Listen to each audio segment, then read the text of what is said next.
Turns out to be good timing for a panel on Is the Internet Broken? Although the thing about current events is that I think any week over the past year there'd probably be something similar. But this morning and throughout the day there's reporting on a massive global ransomware attack that's hitting companies like giant multinational pharmaceutical companies. Merck has been hit, right? Merck is publicly acknowledged being hit, to places like Ukraine, who said that their software that helps them monitor Chernobyl, along with other software, has been hit. Ransomware, to give a quick definition, is a type of, it's used a little broadly, but essentially a lot of cyber crooks, nation states right now, they use a software that essentially will go into your computer, encrypt it so you can't get anything that you value. And in an earlier version, that could be hospital records, so it could be life and death, could be your business records.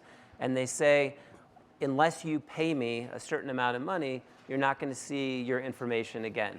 So that's usually what people mean. But these guys are using the similar tools to extort in different ways. They might say, if you don't pay me, I'm going to do a denial of service attack, and no one will be able to access your public-facing website. We've seen that used before. Or they steal information and say, if you want your stolen information back, or if you don't want to be embarrassed by the type of emails that I have, then you need to pay me.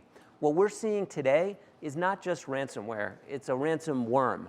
And a worm is a type of software that essentially self-replicates. So it'll go from computer to computer, sometimes called a virus, on its own. And that's why it can happen on such a vast scale so quickly. And we saw worms going back to the earliest mischief that was done on the internet. But what we're seeing now is that they're, instead of being the hacker with the bright idea who wants to see what'll happen if he does it, it's highly funded criminal groups developing these tools for profit and nation states using them.